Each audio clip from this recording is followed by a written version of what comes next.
You're listening to the Fantasy Wildcard Podcast.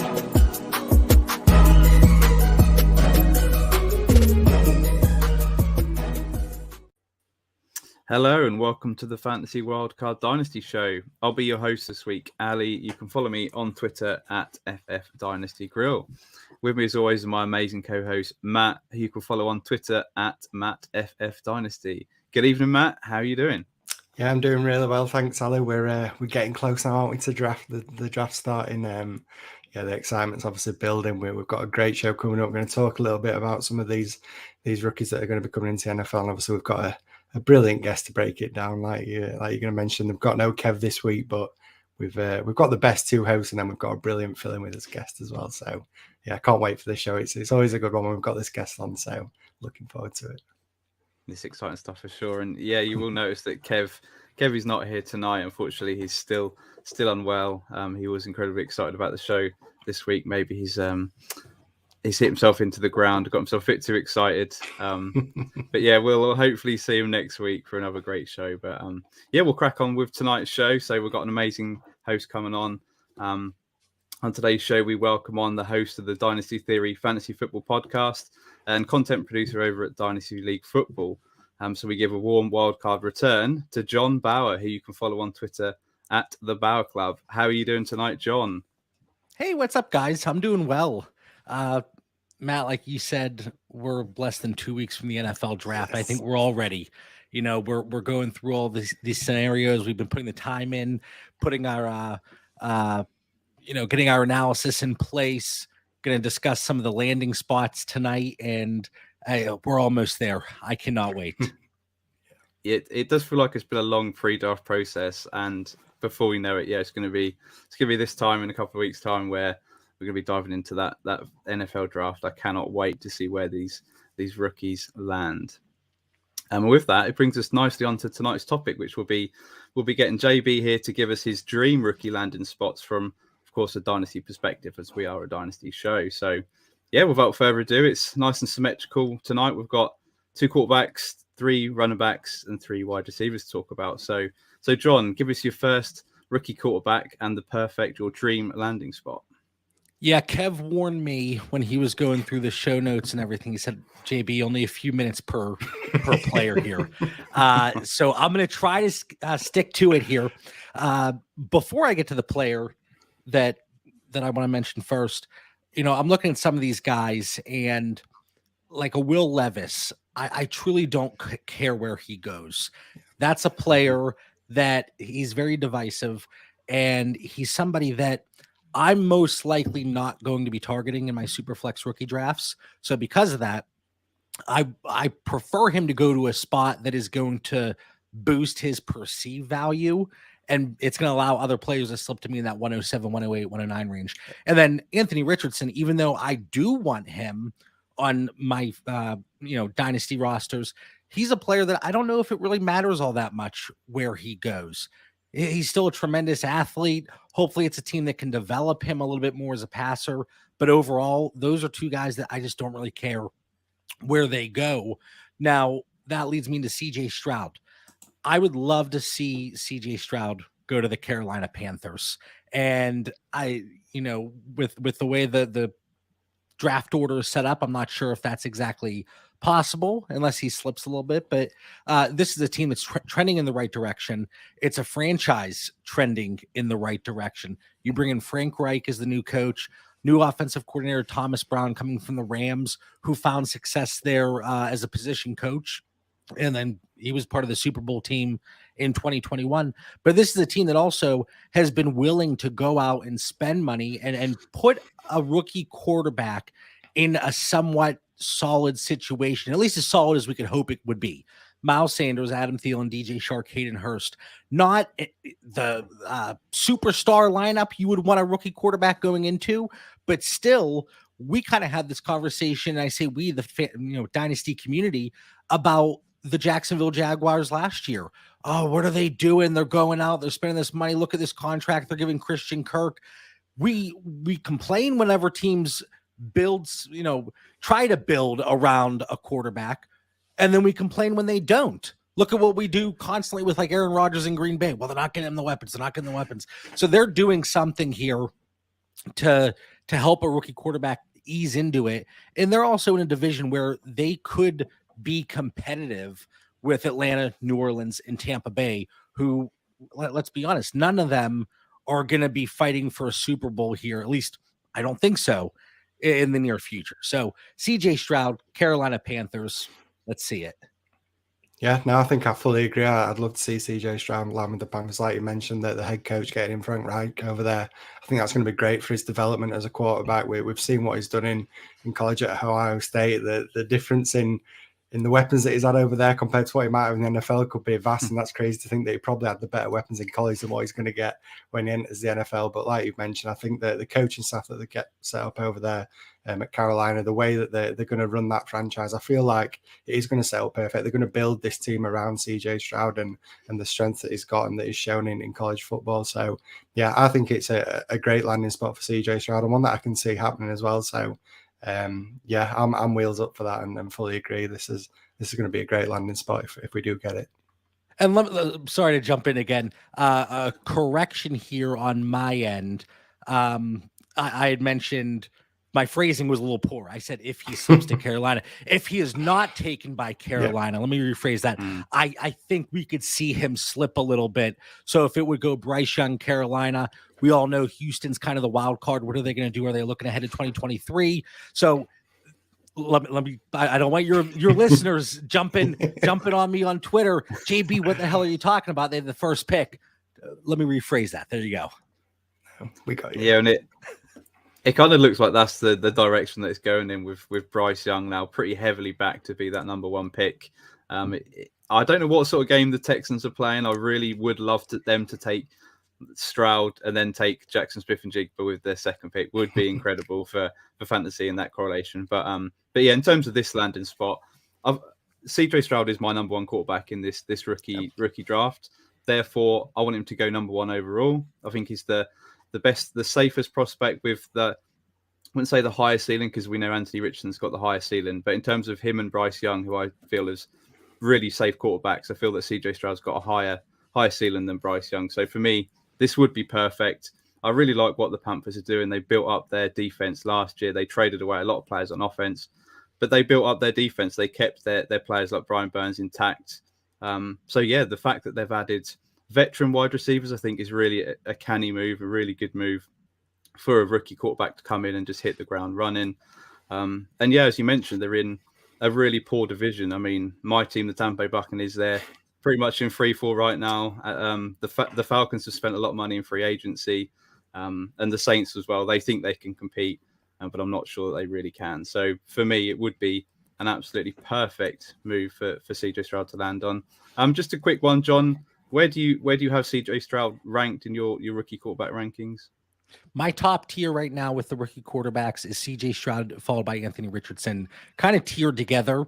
And we talked about this on a recent episode, but depending on the makeup of your team, and if you're looking for a ceiling play, if you're looking for what people see as the safer option, at least longer term, I could see going either way between Stroud and Anthony Richardson. Bryce Young is my 3 right now, but that's not a very big gap. You know, if you would come to me and say, hey, JB, I have Bryce Young as my quarterback 1, I'm not going to put up too much of a fight. But for me, I'm with you, Ali. I'm taking Stroud as my quarterback 1 today. Yeah, love it. We'll move on to a guy that doesn't always get mentioned in this group of quarterbacks.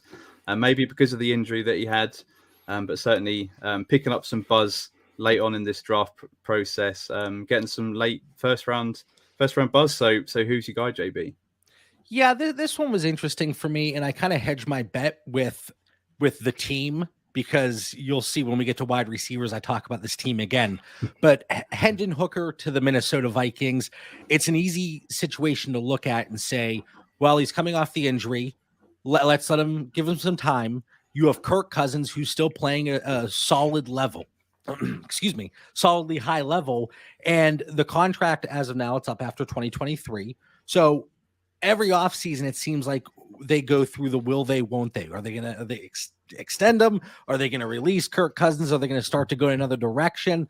But after 2023, I do think we see Kirk Cousins head elsewhere. So you let Hooker sit a year, you lock up Justin Jefferson longer term with your quarterback on a rookie deal. Ideally, bring in another option at wide receiver with a 3rd round pick potentially here, really improve that offense, and then look ahead to next year's draft. And I think Hooker is a quarterback that gives you enough mobility that he's able to alleviate some of those offensive line problems that we see Kirk Cousins get sucked into every once in a while. So I think this is a good spot for him. Honestly, in my current tiers, I have him as my quarterback 5, and that is based on the assumption he actually doesn't get 1st round draft capital. But there was enough buzz and enough hype and enough conversations happening around the NFL.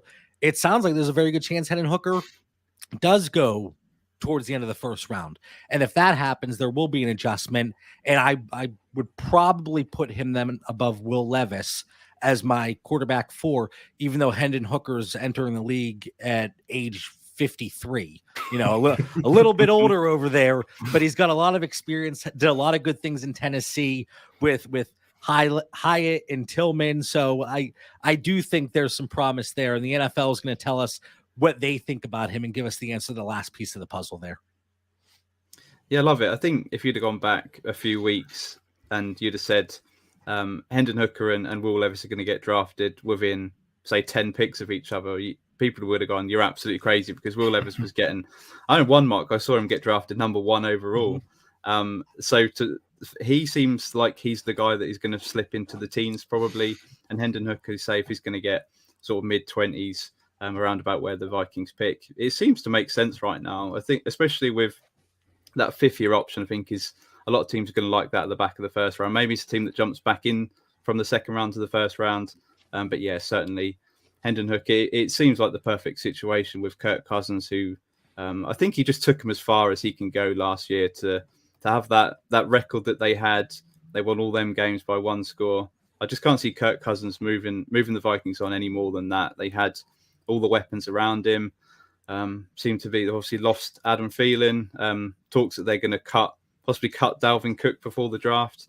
So yeah, there's certainly some changes. But if you're telling me that a quarterback with Hendon Hooker's talent, especially the last 2 years that he's shown, he's going to have Justin Jefferson as a weapon, then yeah, sign me up, because this is exciting. And it'll be interesting to see if he does get 1st round draft capital, just what happens in the Superflex rookie drafts, because he's been going sort of late 2nd round.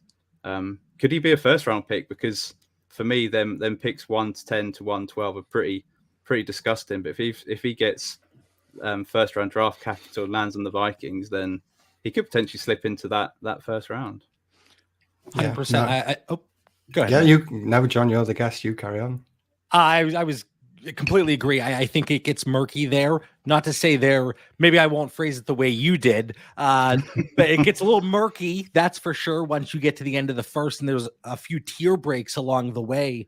But there's no reason that if Hendon Hooker goes in the 1st round, we shouldn't be talking about him right around that 109, 110 spot.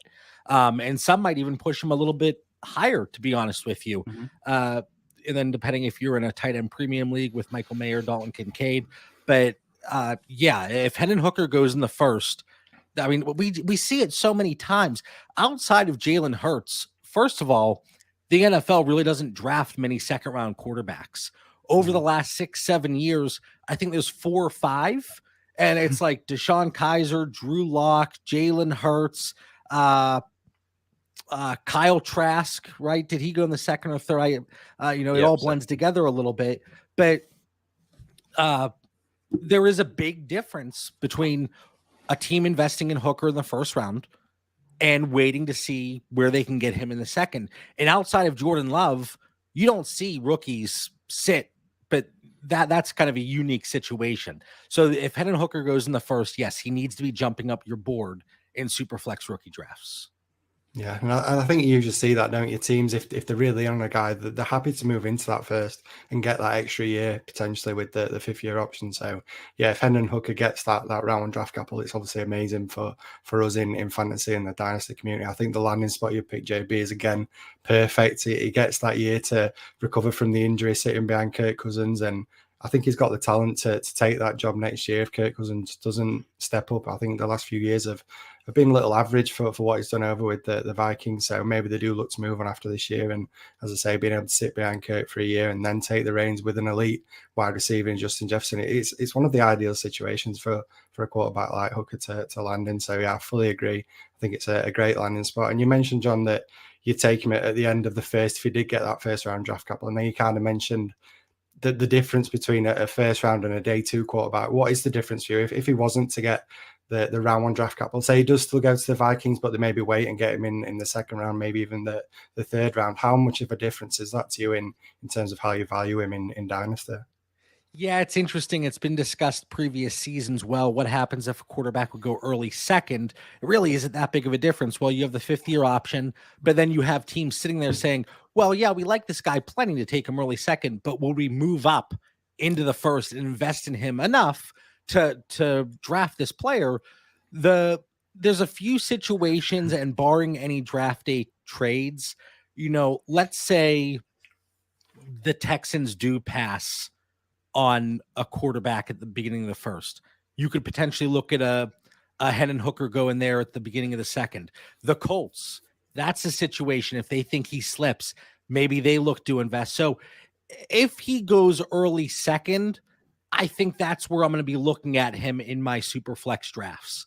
Yeah. If he goes in the first, I'll be looking at him towards that 109 range like we talked about. But if he slips end of the second, early third, then we're talking about him in the same conversation we should be talking about like last year, Malik Willis. Yeah. He's going to get that first round draft capital. Well, if he gets second, that might be okay. Well, now he's in the third, and people still didn't change their mind. I still saw him go in the first round of Superflex drafts. So if he slips, adjust accordingly. But I think that's a fantastic question, because there is a very real possibility he goes in the second round, and we need to be ready for that as dynasty managers.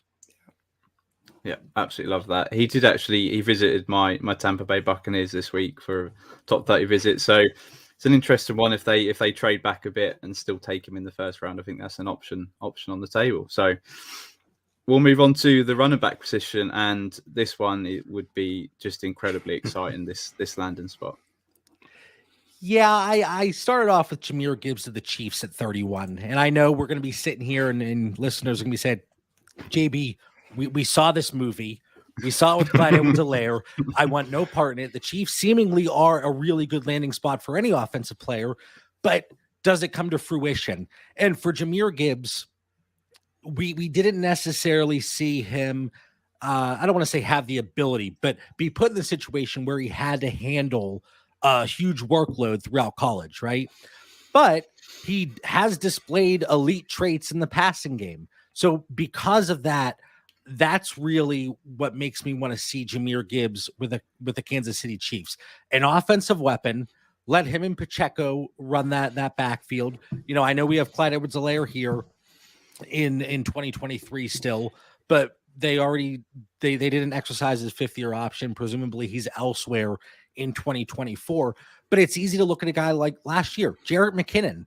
He was running back 9 on a per game basis from week 9 on. And sure, it's because he had a ton of touchdowns, but even dropped that a little bit. And if you get a running back in that offense that they trust in pass protection, which I think Gibbs might need to work on a little bit, but a player that they can really utilize in the passing game and on third down with Kelsey, Tony, and Sky Moore as the primary receiving options, a player like Jahmyr Gibbs is a great fit there. And even if he isn't thrust into a role where he has 20 carries, 5 targets per game, he's an explosive player that really has the upside. And the Chiefs would just obviously be a very nice landing spot in that regard. But then it would boost up those 105 and 106 rookie draft picks here. And, I think to an extent there's been prospect fatigue because of how strong this 2023 class is and the price tag of these picks last offseason. So because of that, I think it's lost a little bit of its luster because of that.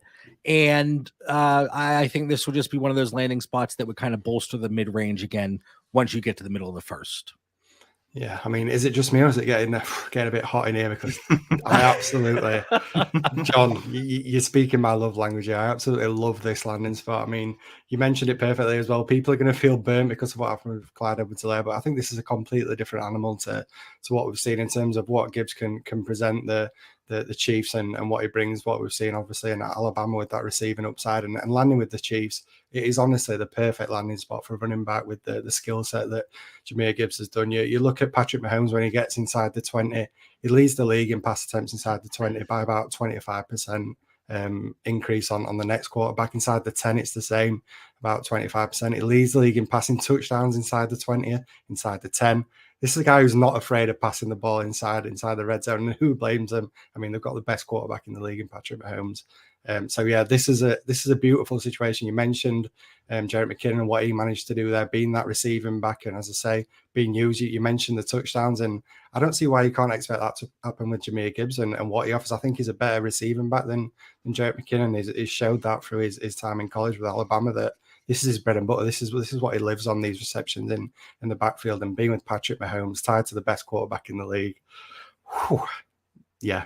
Sign me up. And it's a situation where we expect Jahmyr Gibbs to get that early draft capital. Yeah. I had him end of the first here, but even if he slips to the second, we're still expecting that early draft capital. When we look at Clyde Edwards-Helaire and what happened, I don't know about you guys, but I was shocked to see him go that early. Not just the landing spot, but end of the first. I wasn't expecting that at all. So very different situation. I think the pre-draft evaluation and grades on these players is quite different. So it is a very different situation. But Matt, like you said, people are going to feel burned by it. And maybe if that were to happen, it would allow Gibbs to still slip to folks and sitting there at 106. And they're like, oh, how did he fall into my lap here? I'll take it. I can't wait to see the tweets on Twitter when people putting out, remember Clyde was I'll be retweeting them all day. Let me get Jahmyr Gibbs on the cheap. People, bring that on.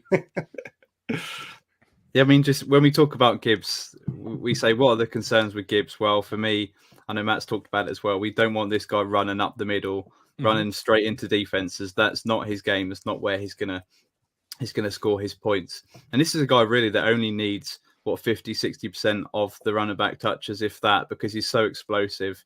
We saw at the combine how fast he was, and he's great when he's catching the ball, especially in PPR. He's going to be insane. So yeah, if he lands on the Chiefs as a first round draft capital, it would be incredible. So it is the perfect landing spot really for me, because he needs someone that's going to be the workhorse, the guy that on first down is going to run hard for 5 or 6 yards. That's Isaiah Pacheco. That's him to a T. And then hand the ball off to Gibbs or pass it out wide.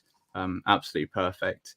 Absolutely love it. So John, just quickly, if Gibbs did get first round draft capital and landed on the Chiefs, there's been a bit of an argument about who do you take after the quarterbacks in a super flex draft.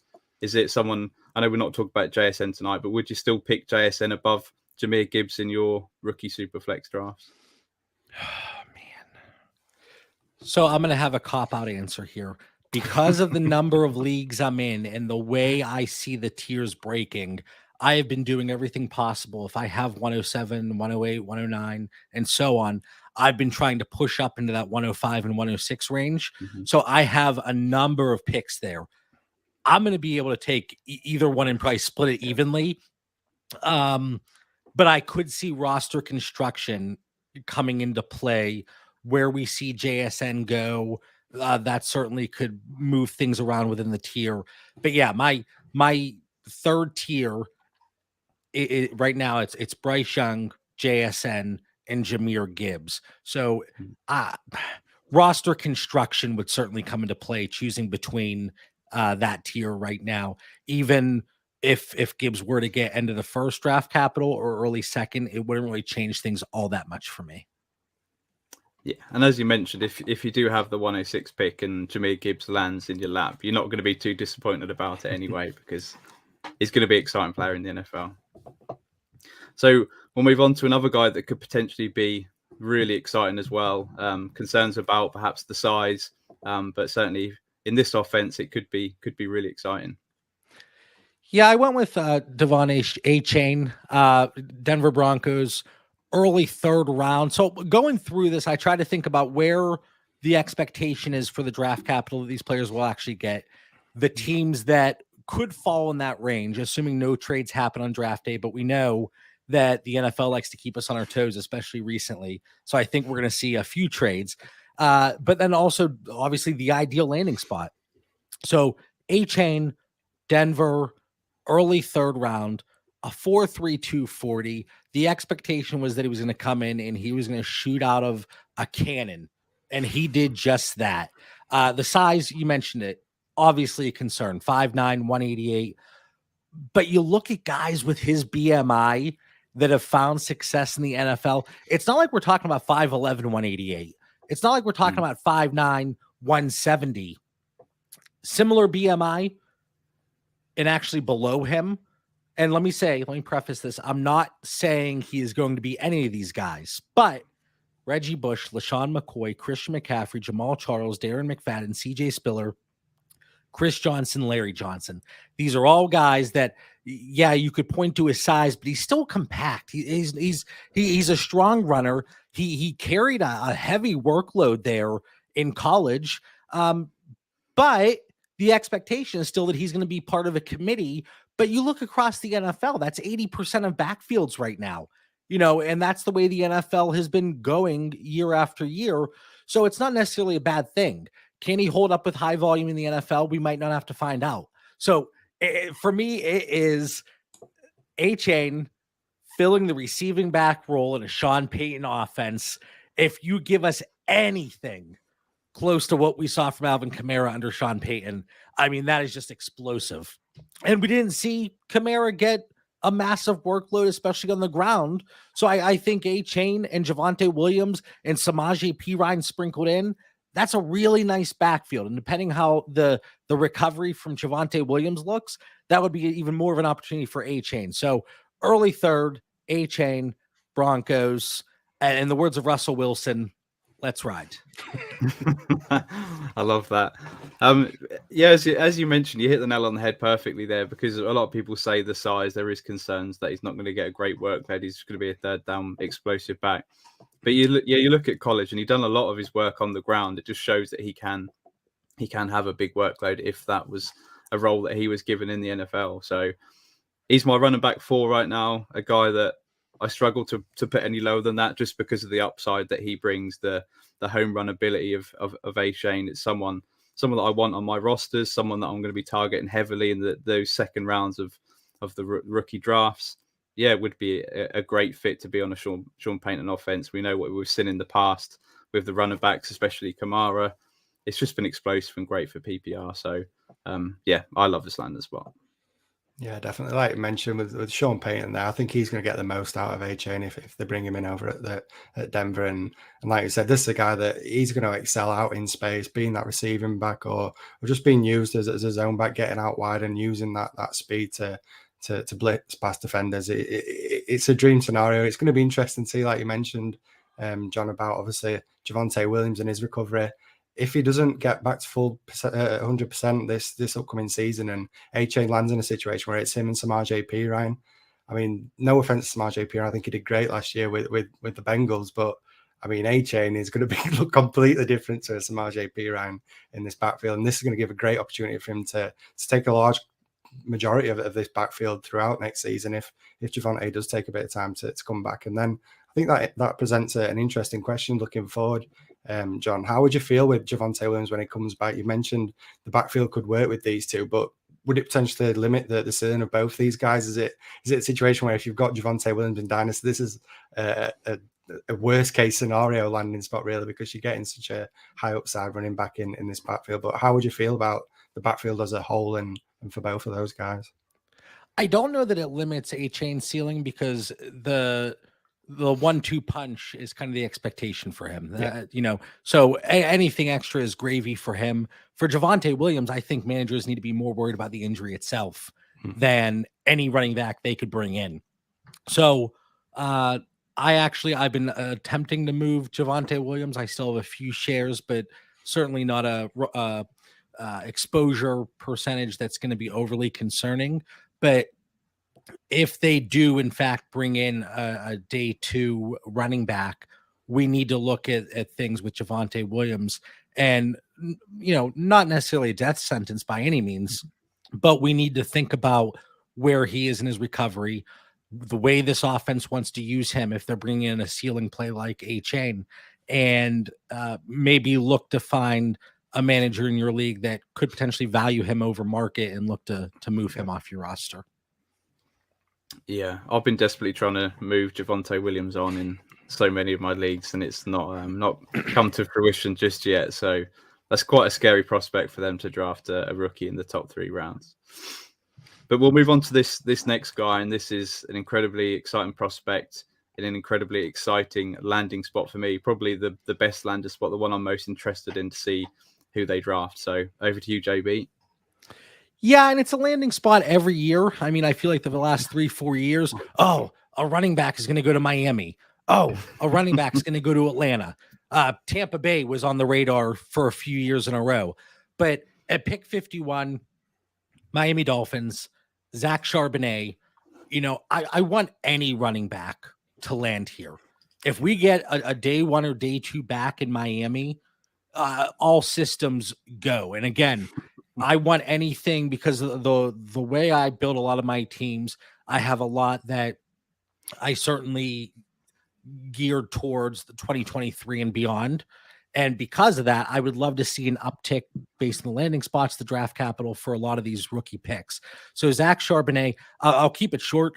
I don't know that he's necessarily elite at anything, but he's very good at everything.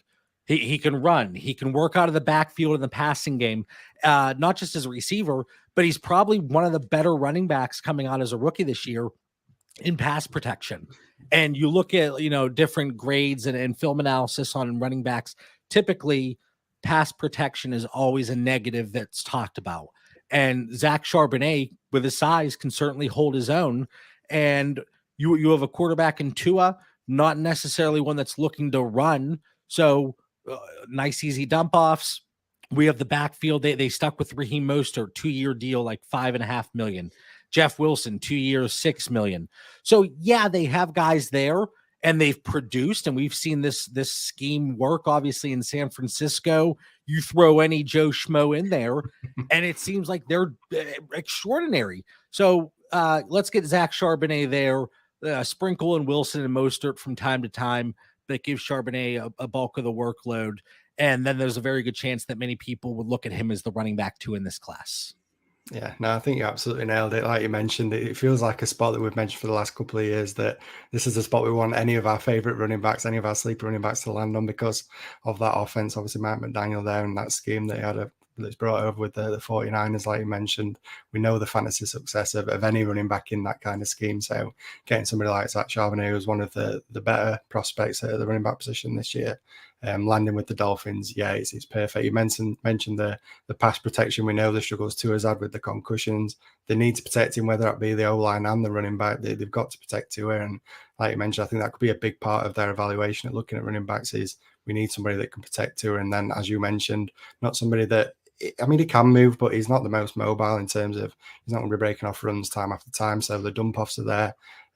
Again, it's just a dream landing spot. We've seen, like you mentioned, Raheem Mostert and Jeff Wilson, what they managed to do last year. I mean, again, you talk about those compared to Zach Charbonnet. I think it's going to be incredibly exciting to see him in that backfield. And it's a positional need, I think, for the Dolphins, despite the fact that they brought those guys back. I feel like that's maybe just a safety blanket, and let's see what happens in the NFL draft. And if they are in a situation where they can get somebody like a Zach Charbonnet, yeah, I think they pull the trigger, and it's an absolute dream landing spot. Yeah, for me, the Dolphins feel like a team where I can't put my finger on. They've obviously not got a first-round pick now, so they won't be getting Bijan Robinson, but they could pull the trigger on Jahmyr Gibbs. They could wait until round 5, round 6 to draft a running back. It really feels like they could go either way. So if they did pull the trigger on Charbonnet, my running back 3, it would be really exciting because he can do it all. The only question mark for me was that offensive line he ran behind was incredibly good. We've not seen exactly everything that he can do. I think there's so much more untapped potential there with Charbonnet. Yeah, it's really exciting. JB, where do you have him ranked in terms of your rookie running backs? Is he in a tier behind Jahmyr Gibbs for you? Yeah, right now he's my running back 3. I have him tiered with. Probably should have just had this up in front of me, huh? I mean, we're sitting here talking about rookies, and I don't have my freaking rookie rankings up in front of me. Jeez, oh man, it's a Sunday. It's cut me some slack, guys. Come on. But I have him with 108, 109, 110, 111, and he's my running back 3 right now. Yeah, it seems like that's pretty consensus for me personally. When he goes and when this next guy goes, who we're going to talk about, is when it gets a bit rough in terms of the rookie draft. So let's move to wide receiver. And who's the wide receiver you want to talk about and the landing spot? Yeah, I think the landing spot for wide receivers, it's not nearly as critical. How many times do we look at wide receivers and we say, that landing spot wasn't great? A.J. Brown in Tennessee. That's obviously the huge example. But still, there are spots that I think are more intriguing than others. Now, this is my hedge from the quarterback conversation, but let's say they stick with Kirk Cousins, which by all means, please do, because I have like 20% exposure. I have a ton of Kirk Cousins. But Vikings end of the first round, what are they, 23rd pick?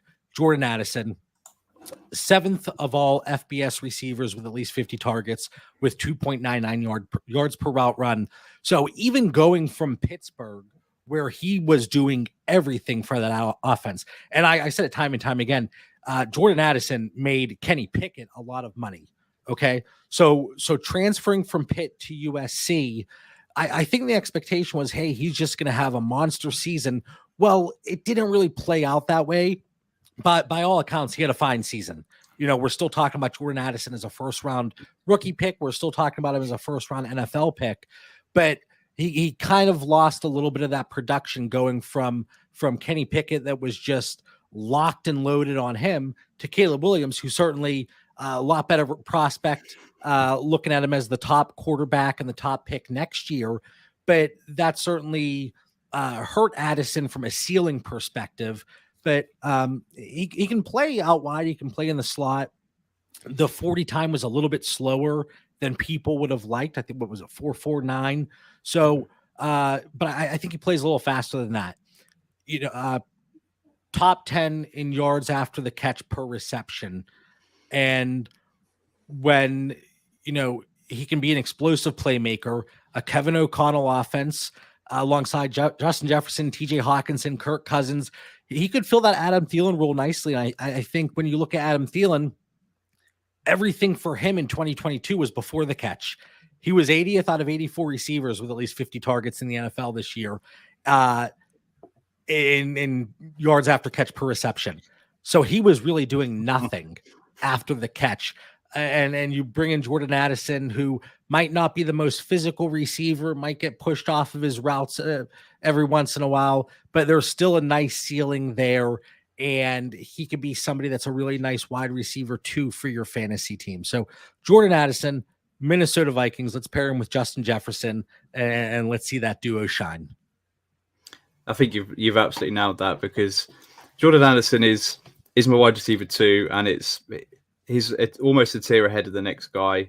He's clearly a tier below the wide receiver 1. Yeah, he can do it all, but you've nailed it where you said, I think he could be a really good wide receiver 2 on your team. I don't see in the realms of outcome him being a dynasty wide receiver 1 in the future. He's a very well-rounded wide receiver. Not too many question marks about him, where when you go further down, wide receiver 3, 4, 5, there's quite a few question marks on all those guys. But Addison seems to be the next most rounded guy. So let's get him in an offense where he doesn't have to be the focal point. He can work alongside or work with the second cornerback from on the defense. He's not drawing double coverage all the time. So yeah, it'd be a great landing spot, and certainly one that I can invest in him if he does land there. I could see him being kind of like, how folks have talked about Juju over the years. Oh, he's a really nice wide receiver too for an NFL team. Not comparing their playing style or anything, beyond that talking point. So just to clarify once again, but I could see him being somebody that, hey, if you have a real number one on your team, and I'm talking about an NFL team, then Jordan Addison, it could be one of the top number twos in the NFL. Yeah, absolutely. The landing spot's great, like you mentioned. I think it's maybe a bit of an underrated landing spot as well, because people will see it and think, well, Justin Jefferson's there, that's kind of taking a large chunk of that pie. But we've seen the Vikings have transitioned from a run-heavy team. They're a lot more pass-heavy now. And I think, as you mentioned, JB, I think it's great for him to be that wide receiver too. You don't have to be in a situation where you're the wide receiver one, and maybe that can unlock a bit of potential. You mentioned Juju. We know what he did when he was playing alongside Antonio Brown, even taking the bulk of the attention. That let Juju dominate being the wide receiver too. You see it as well over with the Bengals and Jamar Chase and having T. Higgins over there and what he can do as a wide receiver too. I think you put that label on a player and people see that as a negative, but I don't necessarily think that's a bad situation for someone like Jordan Addison and the skill set that he's got as well. I think being that wide receiver too, with a little less attention, with such a stud alongside him, and Justin Jefferson is brilliant, to be honest. And I think, yeah, it could unlock him in ways that maybe we don't think's great, but on the inside of it, I think it is a really solid landing spot. So you mentioned him being the wide receiver too. Where would that rank amongst the guys like a T. Higgins, a Jalen Waddle? Is this going to be the next stud wide receiver two on a team that you're happy to take quite early in your dynasty startups? Yeah, I mean, for sure. I mean, you a lot of it's predicated on him producing at least a decent amount during his rookie season. And you go out and Jalen Waddle doesn't necessarily have it when the conversation's brought up. But like you said, T. Higgins being a wide receiver too on his team, that is held against him by the dynasty community, which is crazy because especially if they lock him up and you have Higgins and Chase together, who cares who the wide receiver one or wide receiver two is? I mean, you're competing with one of the top two receivers in the league on your team for targets. And that could be a very similar situation to Jordan Addison alongside Justin Jefferson. So if you can get a discount because he's playing with a top tier receiver and he can still produce, by all means, sign me up. Yeah, and it's not just that as well. You get that discount, but if anything were to happen to the wide receiver one, we've seen it with Jamar Chase when he goes down. You've then got a wide receiver one on a team that's going to get a huge chunk of the pie over in Minneapolis. So, yeah, I think it's a great landing spot. Another one that just comes to mind is Devonta Smith. Is someone that I've actually bought a couple of times this off season, and people just think, well, he's the wide receiver too. But that second half of the season, he was outproducing AJ Brown. He was looking like a 1A, 1B rather than a 1 and a 2. So yeah, these guys are still really, really valuable for Dynasty. So we'll move on to another guy, certainly a really interesting guy, and a really interesting landing spot on the Saints. Yeah, I went Josh Downs with the Saints. In 2022, 80% slot rate. He could provide a really strong underneath presence there with Chris Olave, who had, I believe, the highest, most air yards in the NFL in 2022. Is that necessarily going to be the same with Derek Carr coming over?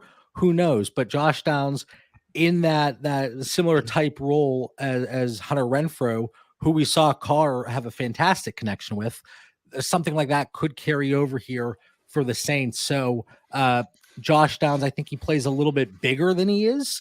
And he's kind of like the opposite of Quentin Johnston, where Quentin Johnston plays a little bit smaller than he is. So Josh Downs, he's quick, he's sudden. I think he's going to add a lot to an offense. And with the health of Michael Thomas seemingly always in question, and 2023 very well could be his last season there in New Orleans, Josh Downs, New Orleans, I think that'd be a really fun landing spot for him.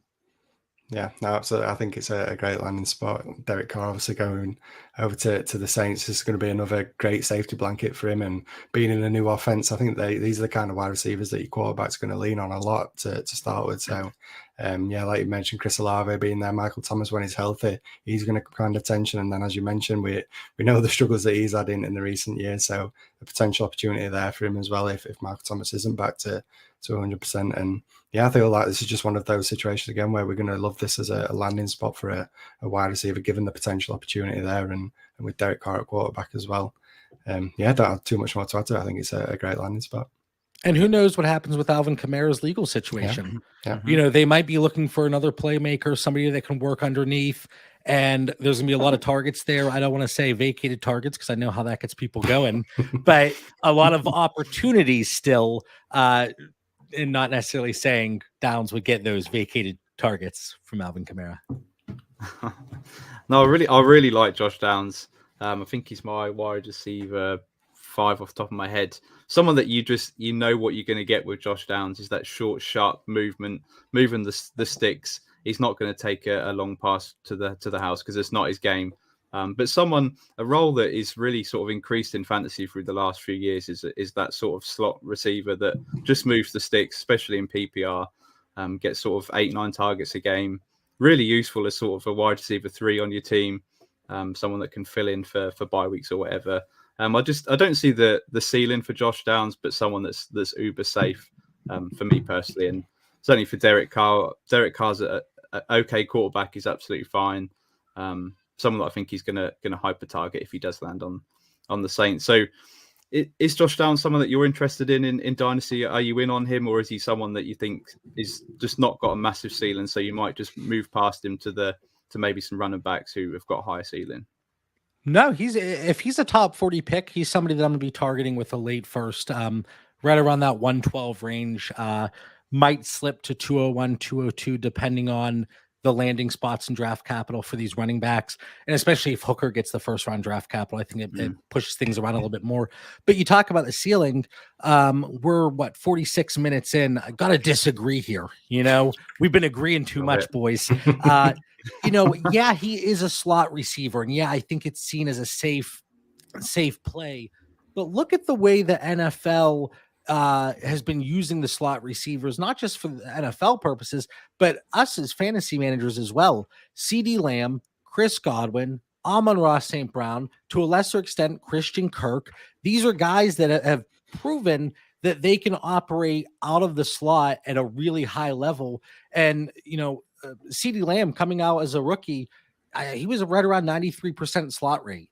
So that could be something that we see from Josh Downs. And heck, we're talking about the number 1 receiver in the whole NFL coming in as a rookie this year in Jackson Smith and Jigba. A lot of people see him as a slot receiver, but we can see those top tier options operating out of the slot. And Josh Downs certainly could be one of those guys. So you think about ceiling. Yes, he's not going to give you Justin Jefferson. He's not going to give you Jamar Chase. But I still think an Amon-Ra St. Brown type situation could be in play. And then putting back to CeeDee Lamb, what he's been able to do in Dallas.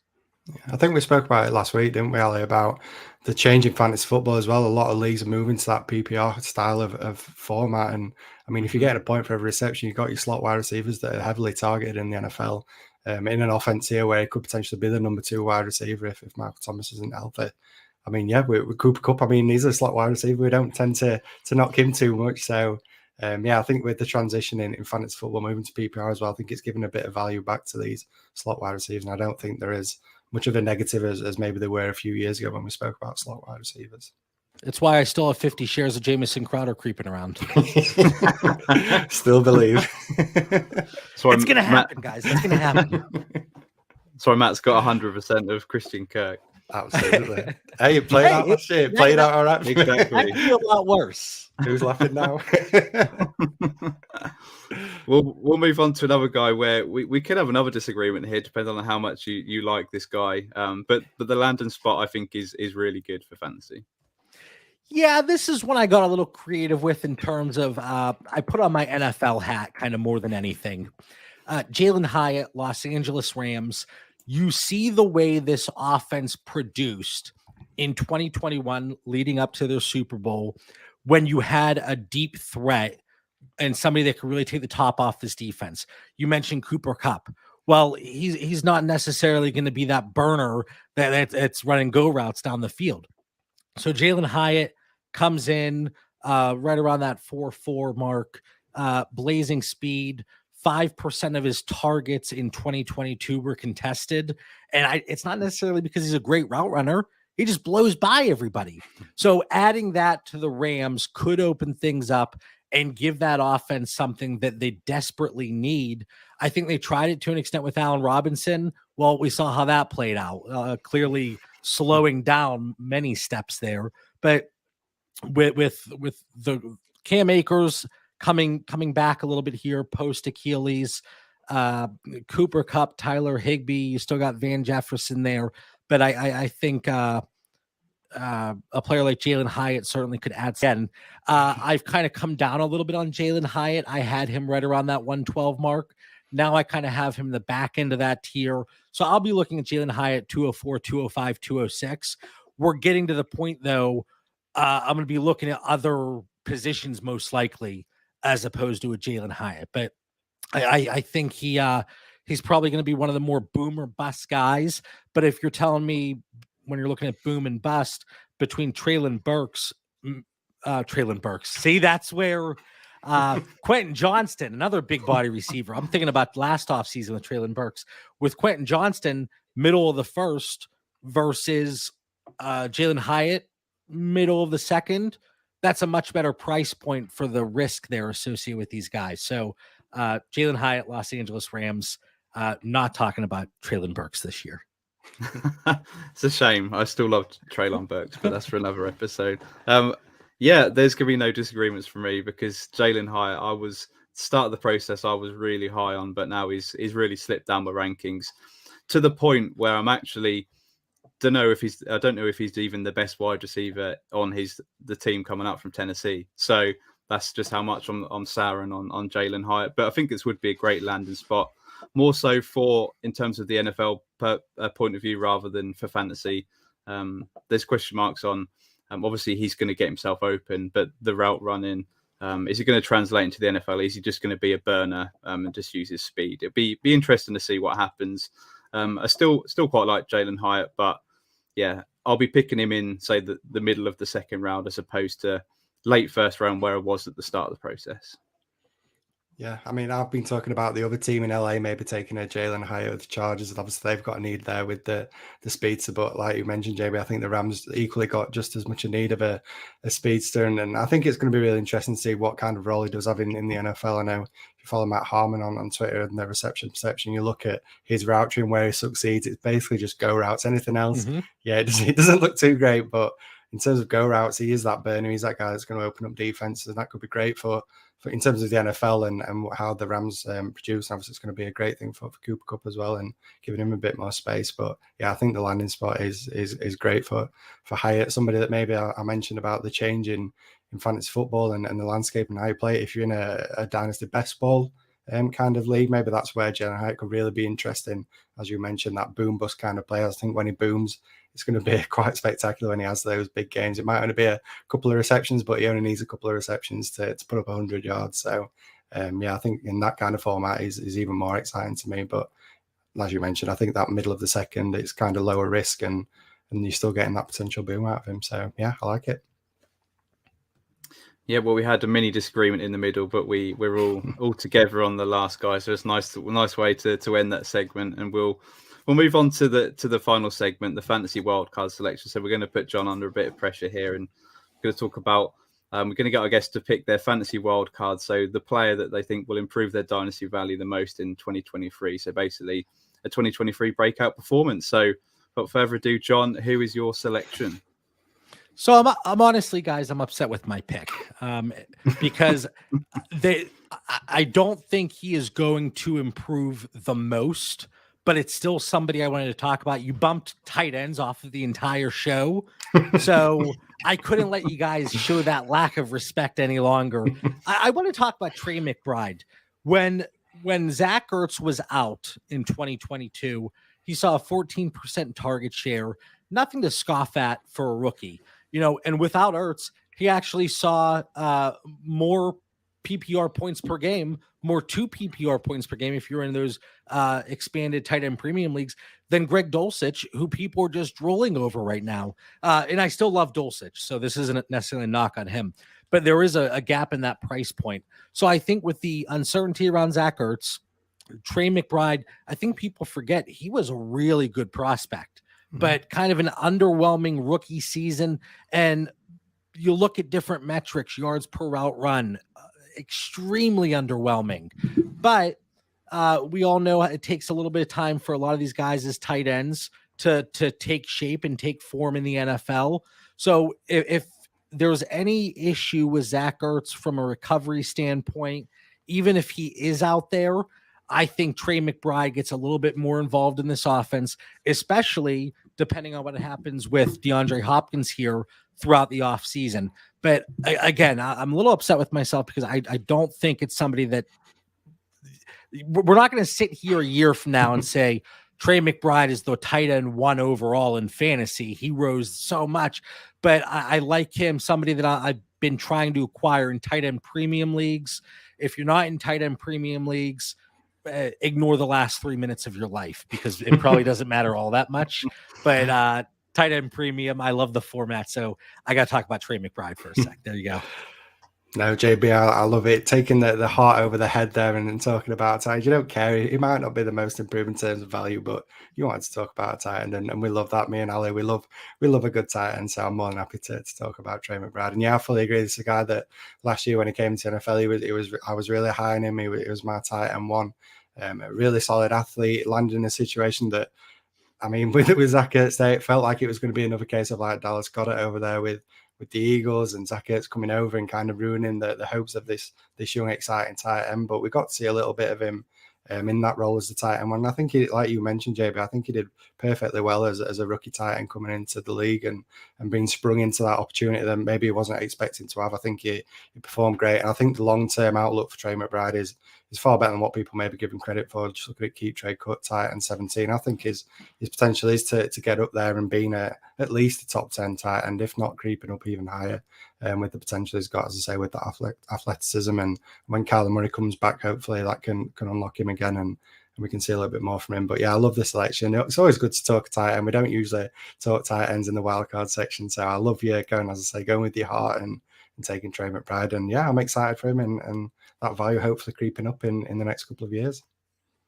Yeah, I'll just pencil this in as the 2024 wildcard selection as well, because I think, yeah, that's where we're going to see the big spike in value. And yeah, it's a great selection. It's not for the perhaps value that's going to rise this year, but you've mentioned is a great buy in Dynasty right now. And I think that's crucial because people have got Zach Ertz as that tight end 1. And for good reason. I think Zach Ertz was tight end 5 throughout the season until he got injured. He was really good, and this shows that they do target the tight end position. And once Zach Ertz leaves, which presumably is the end of this season, Trey McBride is going to take over that role and can probably see his ceiling in Dynasty being tight end 7, 8, sort of around the Pat Freiermuth role, is where he can be. And yeah, he was unquestionably the tight end 1 last year, and I think people have forgotten about it, especially with the likes of Chigga Conquer and Greg Dulcich coming through last year. So yeah, and great pick for me. Who knows what that offense looks like in terms of their scheme and the way they utilize the tight ends. You know, you have Jonathan Gannon coming over from the Eagles, obviously defensive side, but maybe he brings over certain philosophies and the way that offense looks that we saw in Philadelphia for how long with the way they utilize tight ends. So I do think there is an opportunity there for Trey McBride to continue to improve and to excel here in 2023 and beyond. Yeah, love it. So we've got about a minute left, John. So before you go, thanks very much for coming on. Just remind our audience where they can find you, and is there anything you'd like to plug? Yeah, thanks for having me, guys. I said before the show, Kev, you're ducking me. Maybe you'll be on next time. He says he's sick. I don't believe it. I don't.